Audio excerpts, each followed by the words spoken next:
காதல் காதல் எங்கேயும் காதல் என்றென்றும் காதல்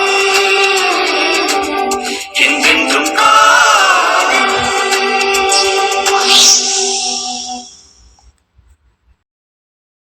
டிஃபனுக்கு என்ன சமைக்கட்டும் என்ன பிடிக்கும்னு கேட்டா எல்லாம் உங்க இஷ்டம் உங்க இஷ்டம்னு சொல்லிட்டாங்க. அப்புறம் இவங்களுக்கு என்ன பிடிக்கும்னு நம்ம எப்படி கண்டுபிடிக்கிறது?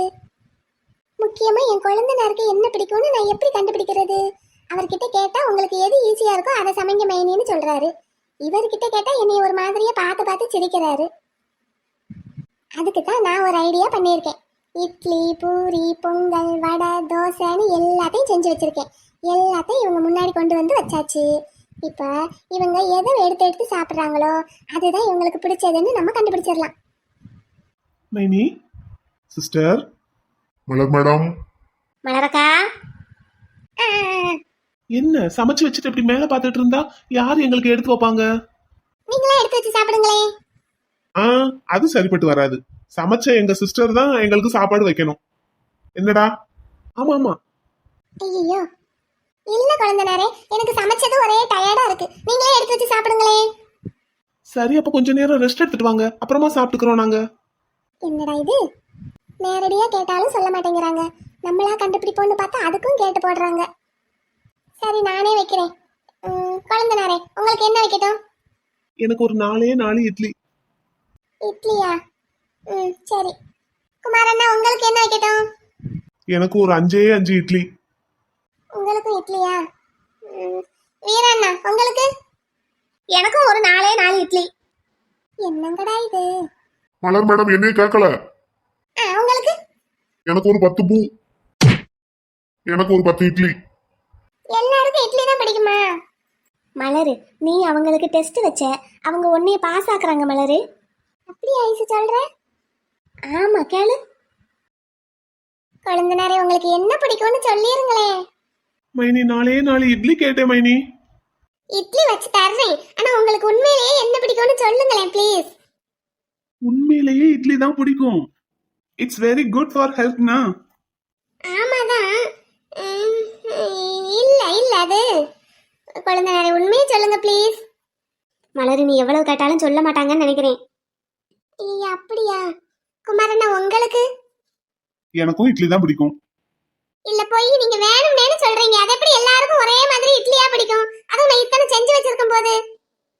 என்ன என்ன என்ன இங்க சத்தம்? ஏங்க ஒண்ணும் இல்லங்க, யார் யாருக்கு என்ன டிஃபன் பிடிக்கும்னு கேட்டேன். ஒண்ணுமே சொல்லல. உங்களுக்கு எது ஈஸியா இருக்குமோ அதை செய்யுங்கன்னு சொல்லிட்டாங்க.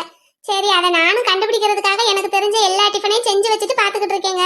இட்லி தான் வேணுங்கிறாங்க. தங்கப்பிள்ள உங்களுக்கு எது ஈஸியா இருக்கோ அதை செய்யுங்கடா. அதுதாங்க அததான் செய்யறேன்.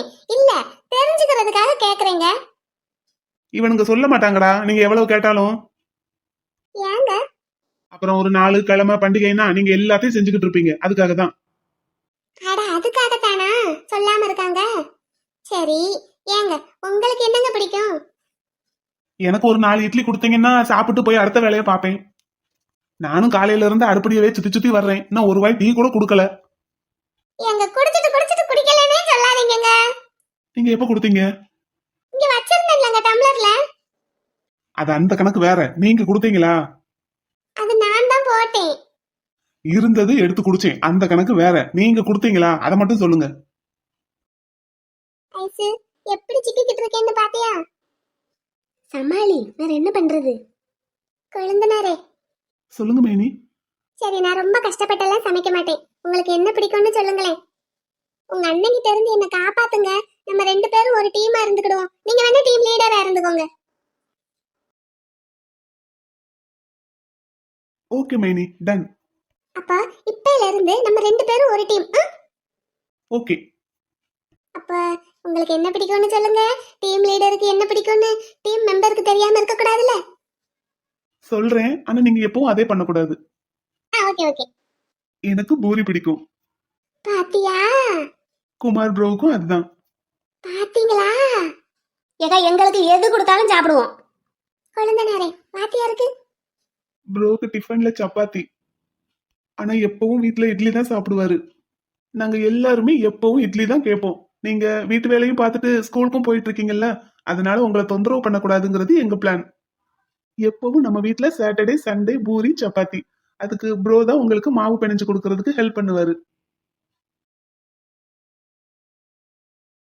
சரி, அப்ப இப்ப நான் எல்லாத்தையும் செஞ்சு வச்சிருக்கேன்ல, எல்லாத்தையும் சாப்பிடுங்க. இனிமேல் ஸ்கூல் டேஸ்ல இட்லி பொங்கல்னு சிம்பிளா பண்ணிக்கலாம். லீவ் அன்னைக்கு நீங்க சொன்ன மாதிரி பூரி சப்பாத்தின்னு வெரைட்டியா பண்ணிக்கலாம். ம்?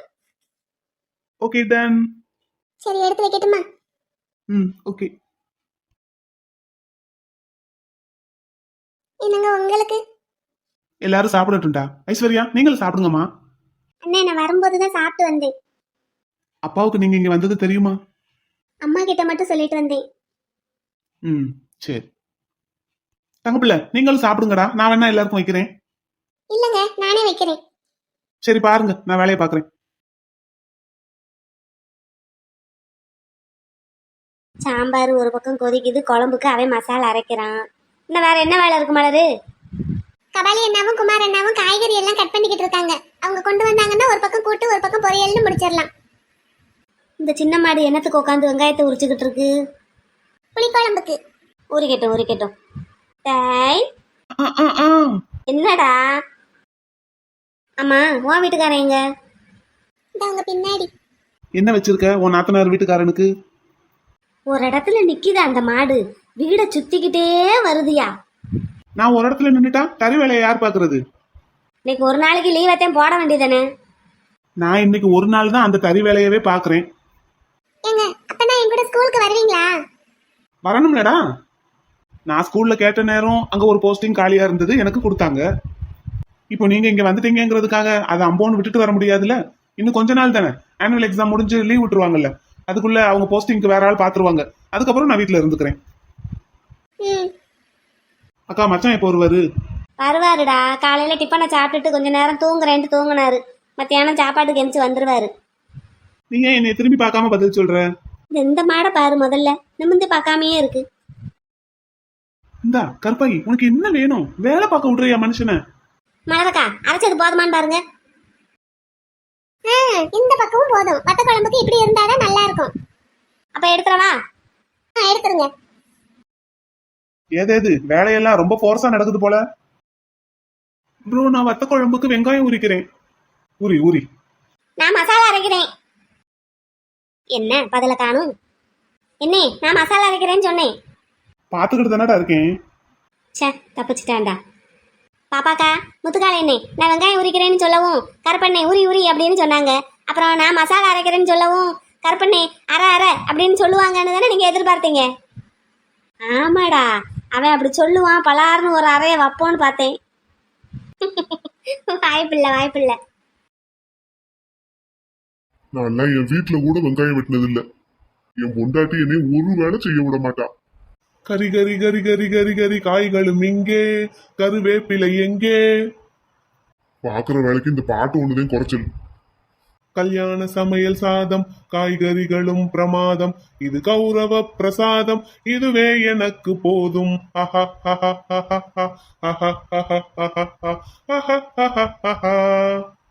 முள்ளங்கியும் இங்கே, கேரட்டும் இங்கே, வெங்காயம் அங்கே. சாப்பாடு இருக்கு, சாம்பார் இருக்கு, வத்த குழம்பு இருக்கு, ரசம் இருக்கு, மோர் இருக்கு, பாயாசம் இருக்கு, அப்பளம் இருக்கு, வடையும் இருக்கு. அப்புறம் கேரட் பொரியல் இருக்கு, கத்தரிக்காய் கூட்டு இருக்கு. ஐயோ அப்பா. எப்பா? ஐசு பாப்பா எங்க இருக்க? லீவ் அதுமா வீட்டுல இல்லாம எங்க போயிட்ட? எப்பா, மலர் வீட்டுக்கு வந்திருக்கேன். மலர் வீட்டுக்கா? அம்மாட்ட சொல்லிட்டு போனியா? எப்பா, அம்மா கிட்ட சொல்லிட்டு தானப்பா வந்தேன். அம்மா சொல்லலையா? இவ கேட்டா தெரியாதுங்கிறா. எப்பா, அம்மா கிட்ட சொல்லிட்டு தான்ப்பா வந்தேன். அங்க வேற யார் யாரெல்லாம் இருக்காங்க? எப்ப இங்க யார் யார் இருப்பாங்க? எல்லாரும் தான் இருக்காங்க. மலர் அவங்க அத்தை இருக்காங்க. இந்த என் பக்கத்துல இருந்து கொடுக்குறேன். எம்மா, எங்க அப்பா. குடு குடு, நான் பேசுறேன். ஹலோ ஐசப்பா, நல்லா இருக்கீங்களாம்மா? நாங்க நல்லா இருக்கோம். நீங்க எப்படி இருக்கீங்க? என்னத்த சொல்ல, ஏதோ இருக்கேன். ஏன் ஒரே சடவா பேசுறீங்க? நானே உங்ககிட்ட பேசணும்னு இருந்தேம்மா.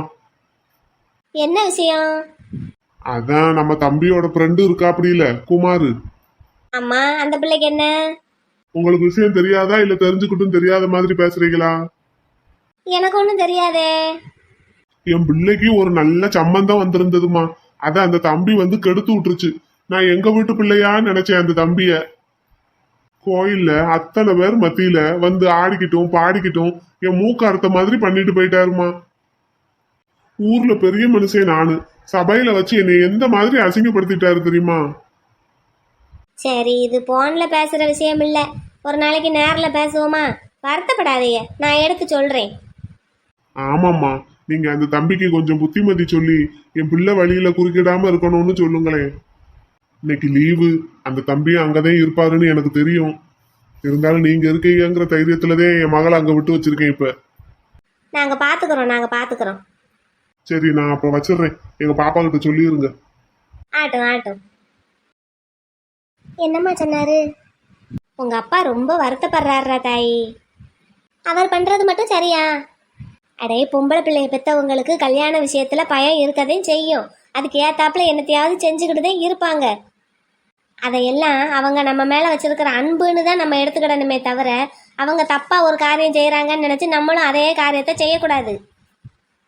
ஏய்யா குமாரு, அம்மா, அன்னைக்கே கருப்பேன் சொன்னான் நீ பண்ண காரியத்தை. ஏமா நான் பண்ணது தப்பா? நீங்களே சொல்லுங்க. கண்டிப்பா தப்புதே. என்னம்மா இப்படி சொல்றீங்க? வேற எப்படி சொல்றது? உனக்கு அவரோட பொண்ணு வேணும்னா நீ அவர்கிட்ட எந்த மாதிரி நடந்துக்கிடணும்? அதுவும் நீ இப்ப என்ன மாதிரி ஒரு பதவியில இருக்க, அந்த பதவிக்கு தகுந்த மாதிரி நடந்துக்கிட வேண்டாமாயா? இப்படியா ரவுடி பையன் மாதிரி போய் ஆட்டம் போட்டு வந்திருக்கிறது, அதுவும் அத்தனை பேர் மத்தியில ஒரு கோயில்ல வச்சு? அந்த மனுஷன் சும்மாவே உனக்கு பொண்ணு கொடுக்க பயப்படுறாரு, நீ மேலும் அவர் பயத்தை அதிகப்படுத்திட்டுதே வந்திருக்க. தப்பு பண்ணிட்டேனாம்மா? ஆமாய்யா, பிறகு நீ என்னன்னு நினைக்கிற? கல்யாணங்கிறது என்ன லேசுப்பட்ட காரியமா? இங்க பாரு, எல்லாரும் பார்த்து முடிச்சு வச்ச கல்யாணமே என்ன பாடுபட்டுக்கிட்டு இருக்கு. நீ இப்படி பண்ணேனா அவருக்கு கொஞ்சமாவது வருத்தம் இருக்கத்தானே செய்யும். பொண்ணை பெத்தவர் இல்லையா? அதுவும் ஒரு பொண்ணுக்கு 2 பொண்ணு பெத்து வச்சிருக்காரு. இன்னைக்கு இந்த பொண்ணுக்கு ஏதாவது ஒன்று ஆச்சுன்னா நாளைக்கு அந்த பொண்ணையும் பாதிக்கும்னு ஒரு நினப்பு அவருக்கு இருக்கும்ல. நீ நல்ல பிள்ளைதே, அது எங்களுக்கு எல்லாருக்கும் தெரியும், அவருக்கும் தெரியும். ஆனா நீ பண்ண வேலை எதுனாலும் பொறுமையா தானே இருப்ப. இப்ப நம்ம வீட்டில் ஒரு பொம்பளை பிள்ளை இருக்கு, இல்லைன்னா உங்களுக்கே கல்யாணமாகி ஒரு பொம்பளை பிள்ளை இருக்குன்னு வைங்க. அந்த பிள்ளைக்கு கல்யாணம் காட்சி பண்ற நேரம் வருது. அப்ப நீ எப்படிப்பட்ட மாப்பிள்ளையே வேணும்னு நினைப்ப? என் பொண்ணுக்கு மனசுக்கு பிடிச்சவனா இருக்கணும், என் பொண்ணை நல்லா வச்சு காப்பாத்துறவனா இருக்கணும்னு நினைப்பேன். அது மட்டும் போதுமா? நல்ல ஒழுக்கமான பையனா இருக்கணும்னு நினைப்பேன். இப்ப நீ பண்ணிட்டு வந்திருக்கிற காரியம் எப்படி? என்னைய காட்டா அந்த மனுஷங்கிட்ட ஒரு தடவைக்கு 2 தடவை உக்காந்து பேசினாலே மனசு மாறிடுவாரு. அவர்கிட்ட போய் இந்த மாதிரி எல்லாம் கலாட்டா பண்ணலாமா? நீ உங்க அப்பா கிட்ட ஒரு வார்த்தை சொல்லி அவரையும் கூட்டிட்டு போய் முறைப்படி பேசியிருக்கலாம்லையா அன்னைக்கு? இல்லாட்டி எங்ககிட்டயாவது சொல்லியிருக்கலாம்லையா? சரி, எல்லாத்தையும் விடு, கருப்பங்கிட்டையாவது சொல்லியிருக்கலாம்ல. அவன் போய் பார்த்து பேசினான்னா எல்லாத்தையும் சரி கட்டிடுவான். அம்மா, அவன் ஏற்கனவே ஏகப்பட்ட பிரச்சனையில இருக்கான். நானும் தேவையில்லாம இந்த பிரச்சனையை அவன் தலையில தூக்கி போட வேண்டாமேன்னு நினைச்சேன். இப்ப பிரச்சனை கூடி போய் தானே நிக்குது. அம்மா, நீங்க இப்படி கவலைப்படுற அளவுக்கு எங்க அப்பா அந்த அளவுக்கெல்லாம் ஒர்த்து இல்ல. ஐசு பிள்ளை, இந்த பேச்சு ரொம்ப ரொம்ப தப்புடா. உன்னைய பெத்து வளர்த்து ஆளாக்கி இன்னைக்கு இந்த அளவுக்கு பேசுற அளவுக்கு வளர்த்து விட்டுருக்காருன்னா அந்த மனுஷனை இப்படி நீ எடுத்தறிஞ்சு பேசலாமா? என்னதே குமார் நல்ல பிள்ளை, உன்னை நல்லா வச்சுக்கிடுவான், நீ ஆசைப்படுறேனாலும் அவன் நேத்து வந்தவன். ஆனா உங்க அப்பா அப்படியா? இவனுக்காக உங்க அப்பாவை நீ இந்த மாதிரி எல்லாம் பேசுறது ரொம்ப ரொம்ப தப்புடா தாயி.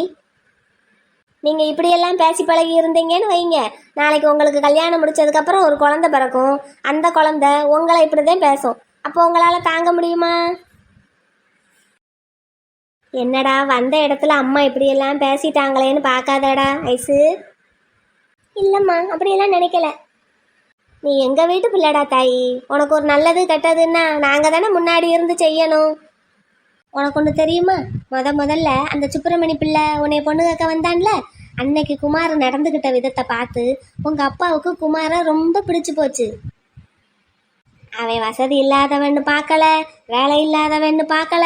அந்த குணத்துக்காகவே இப்பவே என் பிள்ளைய அந்த பையனுக்கு நான் கட்டி கொடுக்குறேன்னு கருப்பங்கிட்ட வந்து ஒரு சாதனைக்கு பேசினாரு. கருப்பந்தே கொஞ்சம் பொறுத்து செய்யுங்க, எதுனாலும் யோசிச்சு அவசரப்படாம முடிவெடுங்கன்னு சொல்லி அவரை ஆற போட்டிருந்தான். ஏன்னா உங்க ஏரியாவில் உங்க அப்பா எப்படி வசதி படைச்சவர் பெரிய ஆளோ அதே மாதிரி இங்க அந்த சுப்பிரமணி பிள்ளைய அவங்க அப்பா இருக்கார்ல பரசுராமண்ணே, அவரும் பெரிய ஆளு, பெரிய தலைக்கட்டு. அவரு உங்க வீடு தேடி வந்து உன்னைய பொண்ணு கட்டுட்டாருன்னு தெரிஞ்சதும் டக்குன்னு குமாருக்கு உன்னைய உங்க அப்பா கட்டி வச்சுட்டாருன்னு வை, இது வேற மாதிரி பிரச்சனையில கொண்டு போய் விடும். அதனாலதே உன்னை 1 வருஷத்துக்கு படிக்கிற மாதிரி படிக்க அனுப்ப சொல்லிட்டான். நீ எப்படியும் படிச்சு முடிக்கிறதுக்கு 1 வருஷம் ஆகும். அதுக்குள்ள குமாருக்கும் ஒரு நல்ல வேலை கிடைச்சிரும்னு அவனுக்கு ஒரு நம்பிக்கை. அந்த நேரத்துல சுப்பிரமணிக்கும் ஒரு நல்ல பொண்ணு அமையும்னு ஒரு நினப்பு அவனுக்கு. அதே மாதிரியே எங்க அண்ணன் பொண்ண அவனுக்கு கேட்டாங்க. எல்லாம் சுமூகமா கூடி வர்ற நேரத்துல இப்படி ஆயிப்போச்சு. உங்களுக்கு ஒரு சிக்கலும் இல்லாம உங்க காதல் கை கூடணும்னு கருப்பேன் நினைச்சான். ஆனா நடந்தது வெண்ணிலா கல்யாணம் மட்டும் அந்த மாதிரி நிக்கலைன்னா இந்த மாதிரி பிரச்சனை வந்திருக்காது இல்லம்மா. நீ அப்படியா நினைக்கிற? என் பிள்ளைங்கிறதுக்காக சொல்லல, இருந்தாலும் முத்து பண்ண காரியத்தினால உங்களுக்கு பிரச்சனை வரல. இல்ல முத்துவ காரணம் காட்டி தான் எங்க அப்பா குமாருக்கு என்ன கட்டி வைக்க மாட்டேன்னு சொல்றாரு. அதே சொல்றேன்லடா, உங்க அப்பா கிட்ட ஒரு தடவைக்கு 2 தடவை உட்காந்து பேசினா மனசு மாறிடுவாரு. கருப்பனை விட்டு ஒரு தடவை பேச அனுப்பிச்சாலே போதும், அவன் மனசை மாத்திட்டு வந்துருவான். அப்புறம் வேற என்னம்மா, வேற என்ன சொல்ல வரீங்க?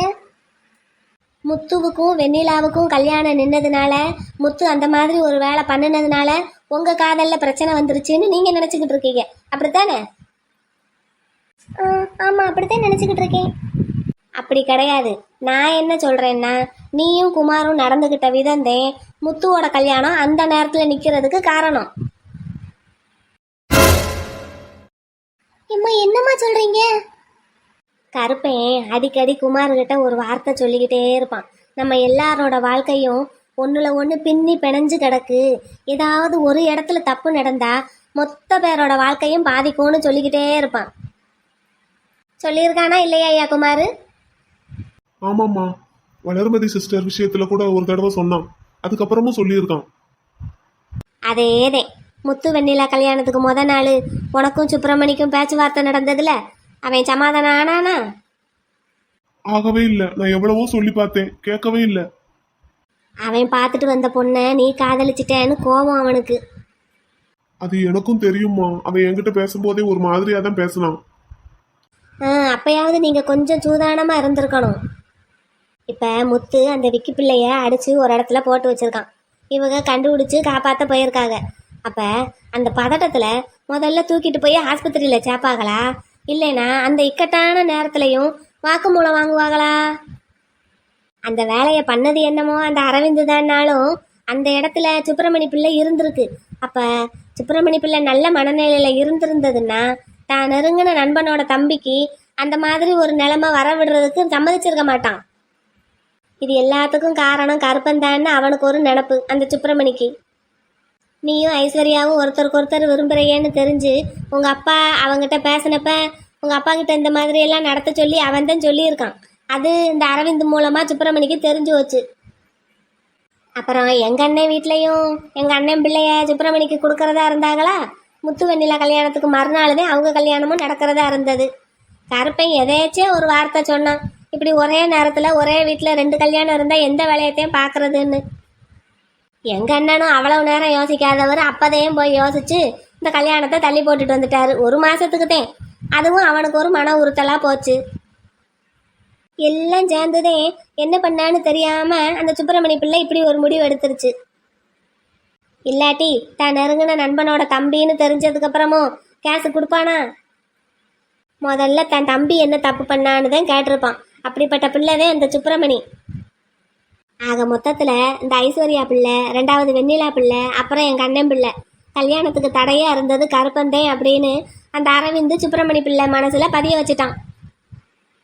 அரவிந்து மட்டும் அந்த மாதிரி சொல்லலைன்னு வச்சுக்கோ, அவன் என்னன்னு தலைகீழ நின்னாலும் சுப்பிரமணி முத்து மேல கேஸ் கொடுக்க சம்மதிச்சிருக்கவே மாட்டான். இந்த பிரச்சனைக்கெல்லாம் பிள்ளையார் சொல்லி போட்டது யாரு? நாங்க தான்மா, நான் தான். அன்னைக்கே இவர் சொன்னாரு, என் ஃப்ரெண்டுக்கு தெரிஞ்சா சும்மா இருக்க மாட்டான், அவங்க அப்பாவுக்கு தெரிஞ்சா சும்மா இருக்க மாட்டாருன்னு. நான் தான் அவசரப்பட்டுட்டேன். இல்ல ஐசு, சென்னைக்கு போயிருந்தப்ப அவன் கேட்டான், நான் உன் கூட பேசிக்கிட்டு இருந்தப்போ அப்பவாவது நான் உண்மையை சொல்லி இருந்திருக்கணும். அதை விட்டுட்டு தேவையில்லாம கண்மணி அது இதுன்னு ஏதோ ஒரு பொய்ய சொல்லி சமாளிச்சிட்டேன். அப்போ உண்மையை சொல்லி இருந்தாலாவது அவன் மனசு சமாதானம் ஆயிருப்பான். இப்ப புரியுதா பிரச்சனை எங்க ஆரம்பிச்சு எப்படி பின்னி பிணைஞ்சு இப்ப இவ்வளவு பெரிய சிக்கலா நிக்குதுன்னு? அத்தாடி, நாங்க இந்த அளவுக்கு யோசிக்கலையே. எல்லாமே தெரிஞ்சும் எதுவுமே தெரியாத மாதிரி கருப்பேன் பல நேரம் இருக்கிறதுக்கு காரணமே இதுதான். நமக்கு ஒரு காரியம் நடக்கணும்னா அந்த காரியம் நமக்கு சாதகமா கைகூடுற வரைக்கும் நம்ம எதுவுமே தெரியாத மாதிரி இருந்துடணும். சரி குமார், வருத்தப்படாத, நடந்ததெல்லாம் நடந்ததாவே இருக்கட்டும். இனிமேலாவது சூதானமா கொஞ்சம் பொறுமையா எல்லா விஷயத்தையும் அணுகணுமியா? சரிங்கம்மா. உன் விளையாட்டுத்தனத்தை எல்லாத்தையும் நம்ம வீட்டோட வச்சுக்கிடணும், சரியா? நம்ம வீட்டை தாண்டியாச்சுன்னா நீ உன் பதவிக்கு தகுந்த அளவுக்கு நடந்துக்கிடணும். கருப்பேன் பத்தியா வீட்டில் என்ன சேட்டை பண்ணிக்கிட்டு இருக்கான், எவ்வளவு குட்டிக்கலாட்டா பண்ணுறான். ஆனால் வீட்டு வாசப்படியை தாண்டியாச்சுன்னா தெரு பெரிய ஆளுக ஊர் பெரிய ஆளுக எல்லாம் தெருவில் ஊரில் என்ன விசேஷம்னாலும் அவங்ககிட்ட ஒரு வார்த்தை கலந்து தானே பேசுகிறாங்க. நான் கருப்பனையும் முத்துவையும் எப்படி பார்க்குறனோ அதே மாதிரி தானேயா உன்னையும் வெற்றியையும் பார்த்து வளர்த்து விட்டேன். நீயும் இவ்வளவு நாள் விளையாட்டு பிள்ளையா இருந்தது போதும். இன்னமேலு உன் பதவிக்கு தகுந்த அளவுக்கு 4 பேர் மெச்சுற அளவுக்கு நடந்துக்கிடணும், என்னையா பிள்ளை? சரிங்கம்மா. பாரேன், வேலை இல்லை வசதி இல்லை, ஆனாலும் தேடி வந்து தான் பொண்ணை கொடுக்குறேன்னு நின்னவர் இன்னைக்கு உனக்கு வேலை இருக்கு, அதுவும் எப்பேற்பட்ட பதவி, ஆனாலும் உனக்கு பொண்ணை கொடுக்க மாட்டேன்னு நிற்கிறாரு. இதுக்கு காரணம் யாரு? அவரா? சொல்லு. இல்லம்மா, நான் தான். நானும் தாம்மா. எப்பவுமே நமக்கு வர்ற நல்லது கெட்டதுக்கு நம்ம தான் காரணமாக இருப்போம். அதுக்கு மற்றவங்களை குறை சொல்லி ஒரு பிரயோசனமும் கிடையாது. இன்னைக்கு முத்து இந்த நிலைமையில இருக்கான்னா அதுக்கு காரணம் அவன்தேன். இன்னைக்கு வெண்ணிலா பிள்ளை இந்த நிலைமையில இருக்குன்னா அதுக்கு காரணமும் அந்த பிள்ளைதேன். ஏன் என் மருமக மலரு இவ்வளவு நாளா கஷ்டப்பட்டான்னா அதுக்கு காரணமும் அவதேன். Ice, sorry ice. உங்க அப்பா கிட்ட நான் அந்த மாதிரி நடந்துகிட்டு இருக்க கூடாது. நானும் எங்க அப்பா கிட்ட போய் சாரி கேட்கணும். அந்த இடத்துல வச்சு உங்களை எங்க அப்பா கிட்ட அந்த மாதிரி நடந்திருக்க விட்டுருக்க கூடாது. சரி சரி, இப்ப ஒன்றும் கெட்டு போகல, போனதெல்லாம் போகட்டும். இப்போ எல்லாருக்கும் எல்லாமும் புரிஞ்சிருச்சுல. இன்னமேலு அவங்க வாழ்க்கைய அவங்க சூதானமா பார்த்து காப்பாத்திக்கங்க. கண்டிப்பாம்மா. சரிங்கம்மா. ரொம்ப தேங்க்ஸ்மா. திரும்பவும் சொல்றேன், நீ எங்க வீட்டு பிள்ளைடா தாயி. உனக்கு ஒரு நல்லது கெட்டதுன்னா நாங்க தான் பார்த்து செய்யணும். உனக்கு ஞாபகம் இருக்கா, குலசாமி கோயிலில் போய் குமாருக்கு பொங்க வச்சும்போது அதை யாரை விட்டு கிண்ட விட்டோம்? ஆமாம்மா. எங்க எல்லாருக்கும் எல்லாமும் அப்பவே தெரியும். இருந்தாலும் நாங்க தெரியாத மாதிரி காட்டிக்கிட்டோம். எதுக்காக? எங்களுக்கு எல்லாம் தெரியும்னு தெரிஞ்சா நீங்க ரொம்ப அந்த இப்ப பண்ணிட்டு வந்து நிக்கிறீங்களே அந்த மாதிரி ஒரு காரியத்தை பண்ணிடுவீங்கன்னுதே. தெரிஞ்ச உடனே பாத்தீங்களா என்ன பண்ணிட்டு வந்திருக்கீங்கன்னு? சரி, போனதெல்லாம் போகட்டும். இனிமே பார்த்து நடந்துக்குவேம்மா. அம்பிடுதேன். சரி, பூவை கட்டியாச்சா? ஆளு கொஞ்சமா தலையில எடுத்து வைங்க. டேய் தாயி வெண்ணிலா, வருத்தப்படாதடா தாயி, உன் குணத்துக்கு எல்லாம் நல்லதாவே நடக்கும். சரிங்க தே. பிள்ளைங்க எல்லாம் ஒன்னா கூடி சந்தோஷமா இருக்கிற நேரத்துல நான் தேவையில்லாம எதுவும் பேசி மனசை கஷ்டப்படுத்திட்டனோ? இல்லம்மா, இல்ல. சரி, எல்லாரும் தலையை சீவி பூவை எடுத்து தலையில வைங்க. சாப்பாடு ரெடியான உடனே சாப்பிடலாம். சரிங்கம்மா. எல்லா வேலையும் முடிஞ்சிருச்சு. காய்கறி எல்லாம் வெட்டி வந்ததுன்னா பொரியல் பண்ணி கூட்டு வைக்கிற வேலை மட்டும்தான். மைனி, அப்பளம் கடைசியா பொரிச்சுக்கலாம்ல? ஆமா, அது இலை போட விட்டு கூட பொரிச்சுக்கலாம். தங்க பிள்ளை, நான் போய் காய்கறி வெட்டியாச்சான்னு பார்த்து வாங்கிட்டு வரட்டாடா? என்னங்க என்னங்க? எங்க போங்கங்க பேசாம. எங்க போங்கங்க பேசாம. எங்க போங்கங்க. இந்த மாடு போய் தொலைடா அங்கிட்டு. அந்த பிள்ளைய செத்த நேரம் வேலை பார்க்க விடு. ஆமா, உனக்கு என்ன இன்னைக்கு கழுத்து சுளுக்கி கிடைச்சா? ஆமாடா, எப்படிடா? அதான் கழுத்தை திருப்பாமையே இருக்கியே. இல்லைன்னா வெடுக்குன்னு நேரம் கழுத்தை எத்தனை வெட்டி இருப்ப. உங்ககிட்ட எல்லாம் மாட்டிக்கிட்டு அந்த தறி என்ன பாடுபடுதோ. ஏன் தறிக்கு என்ன, சும்மா ஜல் ஜல்னு ஓடுது. ஆமா, ஜல் ஜல்னு ஓடும், ஜல் ஜல்னு. மைனி, காலையில எல்லாம் நல்லா தானே அவர்கிட்ட பேசிக்கிட்டு இருந்தீங்க. இவ ஒருத்தி. அப்ப அவன் என் முன்னாடியில தான் நின்னா, கழுத்தை திருப்பத்தே முடியல. சரி சரி சரி. தங்கப்பிள்ளை அங்க பேசும்போது மட்டும் சவுண்ட் நல்லா வருது, என்கிட்ட பேசும்போது மட்டும் அதோட முடிச்சுக்கிறீங்க. எங்க போங்கங்க. எப்பா நான் போயிட்டேங்க. மைனி, ஸ்கூல்ல இவர் இருக்கும்போது இவரை நான் ஒண்ணுமே தெரியாது பயந்தாங்கோலின்னு நினைச்சுக்கிட்டு இருந்தேன் மைனி. பேசுறதுக்கே பயப்படுவாரு, எதையும் யோசிக்க தெரியாது, அப்படி இப்படின்னு என் இஷ்டத்துக்கு என்னென்னத்தையோ நினைச்சுக்கிட்டு இருந்தேன். அதே எனக்கு தெரியும்லக்கா உன்னைய பற்றி. சரி சமையலை ரெடி பண்ணு. கடவுளே, இன்னைக்கு கோர்ட்ல முத்துவோட கேஸ் ஹியரிங்க்கு வருது. அவருக்கு பெருசா எந்த தண்டனையும் கிடைச்சிடக்கூடாது. நீங்க தான் அவருக்கு துணையா இருந்து அவரை காப்பாத்தி வெளியே கொண்டு வரணும். முத்து பண்ணது எல்லாமே தப்புதான்னாலும் அவர் எனக்காக தான் அந்த தப்பை பண்ணாரு. அதுவும் அந்த நேரத்துல பண்ணது கண்டிப்பா எனக்காக தான். அவரை இந்த கல்யாணத்துக்கு கட்டாயப்படுத்தினது நான் தானே. நான் மட்டும் அப்படி கட்டாயப்படுத்தி இருக்கலேன்னா அவர் பாட்டுக்கு அவர் வேலையை பார்த்துக்கிட்டு நிம்மதியா இருந்திருப்பாரு. அதனால என்ன தண்டனைனாலும் எனக்கு கொடுங்க. என் முத்து பேபியை ஒன்றும் பண்ணிடாதீங்க. அவருக்கு எப்போ என்ன கல்யாணம் பண்ணிக்கணும்னு விருப்பமோ பண்ணிக்கிடட்டும்னு நான் விட்டுருந்துருக்கணும். தேவையில்லாத வேலை பார்த்து இப்படி கொண்டு வந்து சிக்கல்ல மாட்டி விட்டுட்டேன். இன்னைக்கு என் ஒருத்தியால இந்த குடும்பமே கஷ்டப்படுது. நீங்க தான் அந்த கஷ்டத்தை எல்லாத்தையும் தீர்த்து வைக்கணும். இன்னைக்கு முத்துவுக்கு மட்டும் ஏதாவது ஒன்று ஆயிடுச்சுன்னா இந்த குடும்பமே தாங்காது. அதுக்கு காரணம் நான் தாங்கிற குற்ற உணர்ச்சி என்னையும் உயிரோட இருக்க விடாது. என்னை எதுவும் அவங்க சொல்லவும் விட மாட்டேங்கிறாங்க. இல்லாட்டி நானாவது போய் சொல்லிடுவேன். நான் என்ன பண்ணட்டும்? பேசாம நான் போய் எல்லா உண்மையும் சொல்லிடுறவா? ஆனா நான் சொன்னாலும் அதை ஏத்துக்கிட மாட்டாங்கன்னு மாமா சொல்றாரு. விக்னேஷ் என்கிட்ட தப்பா நடந்துகிட்டதும் முத்து அந்த இடத்துல வச்சே அவரை அடிச்சிருந்தாருன்னா கூட உணர்ச்சி வசப்பட்டு நடந்த அடிதடின்னு கேச வேற மாதிரி கொண்டு போயிருந்திருப்பாங்க. இப்படி தனியா கூட்டிட்டு போய் அடிச்சு போட்டுட்டு ஒண்ணுமே தெரியாத மாதிரி இந்த பக்கம் வந்துட்டதுனாலதான் இது அட்டெம்ப்ட் மர்டர்ல சேர்ந்துருதுன்னு இப்பதான் எனக்கே புரியுது. சரி, எது எப்படி இருந்தாலும் முத்து பண்ணது தப்பு தான்னாலும் அந்த தப்புக்குரிய தண்டனையை எனக்கு கொடுங்க. முத்துவை எதுவும் பண்ணிடாதீங்க. கடவுளே, நான் உங்களைத்தான் நம்பி இருக்கேன். முத்துவை கைவிட்டுறாதீங்க. இன்னை கோர்ட்டுக்கு வர வேண்டான்னு சொல்லிட்டாங்க. நான் போகாம எப்படி? மாமா கிட்ட இன்னொருக்க கேட்டு பாப்போமா, நானும் வர்றேன்னு. அம்மா, தாயே மாரியம்மா, இன்னைக்கு என் குழந்தைனாருக்கு கோர்ட்ல கேஸ் தீர்ப்புக்கு வருது. அவருக்கு எந்த தண்டனையும் கிடைக்க கூடாது. என்ன அவர் அடிச்சவரு நல்லா தானே இருக்காரு. இப்படியெல்லாம் நான் கேட்கறது தப்பு தான்னு எனக்கே தெரியுது. இருந்தாலும் தெரியாம நடந்துருச்சுன்னு மன்னிச்சு விட்டுரு தாயே. எல்லாரும் உன் பிள்ளைங்க தான். அந்த விக்னேஷும் உன் பிள்ளை தான், என் குழந்தைனாரும் உன் பிள்ளை தான். ஒரு பிள்ளைக்கு ஒரு பிள்ளை அடிச்சுக்கிட்டாங்கன்னு நினைச்சு விட்டுரு தாயே. தப்பா எதுவும் தீர்ப்பு கொடுத்துடாதம்மா. என் குழந்தைனாருக்கு எந்த பிரச்சனையும் இல்லாம இன்னைக்கு நல்லபடியா வீட்டுக்கு வந்துட்டாருன்னா இந்த வருஷம் திருவிழாவுக்கு நான் உனக்கு அக்னி சட்டி எடுக்கிறேன் தாயே. என் வேண்டுதலை ஏத்துக்கிட்டு என் குழந்தைனாருக்கு நல்ல வழி காட்டுமா. தன் தம்பிக்கு ஒண்ணுன்னா என் வீட்டுக்காரர் தாங்க மாட்டாரு. அவருக்கு ஒண்ணுன்னா அந்த குடும்பமே தாங்காது. மொத்தத்துல எங்க குடும்பமே உருக்குலைஞ்சு போயிரும். நீதாம்மா எங்க குடும்பத்தை காப்பாத்தணும். எங்க குடும்ப கௌரவம் மானம் எல்லாமே உன் கையில தான் இருக்கு தாயே. என் வேண்டுதலை ஏத்துக்கோமா. ஏத்துக்கிட்டு என் குழந்தைனாருக்கு நல்ல வழியை காட்டு. மாமா,